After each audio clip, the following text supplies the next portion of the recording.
You also were active in the infiltration of many cultural groups. Before we go into that step by step, how much research and study did the FBI engage in of black culture in the late 60s? A great amount. Give me an idea. From the thing is, they have a file on every type of magazine that blacks read. They have a file on the music.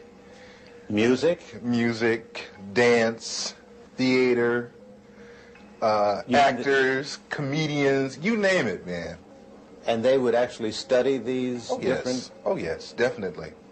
What would they do with music? To understand the people, you have to understand the culture. To infiltrate, you have to understand. You had a lot of so-called white liberals that were infiltrating the so-called black groups using the information that they had gathered from the studies of blacks. You mean just to understand the behavior pattern of our people? Oh, yeah. I can, Will Heaton could name out some jams of Miles Davis that I hadn't even heard of.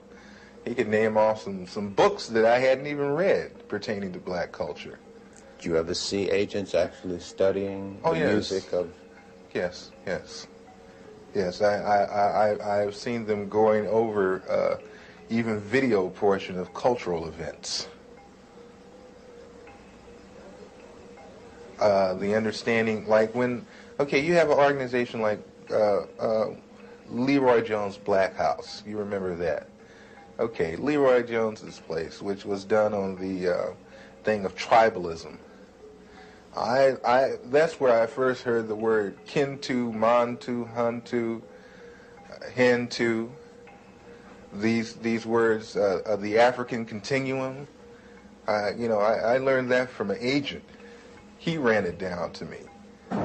They make in-depth studies of the personalities of the people they're dealing with, too, culturally.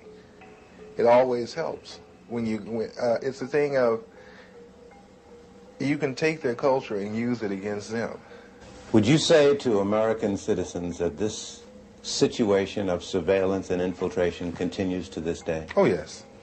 On the dimension that you experienced? Probably much larger by now. Larger? Oh, yeah. Let me put it to you like this. Each year, everything gradually escalated up more and more. So I figured when I left, it didn't stop escalating.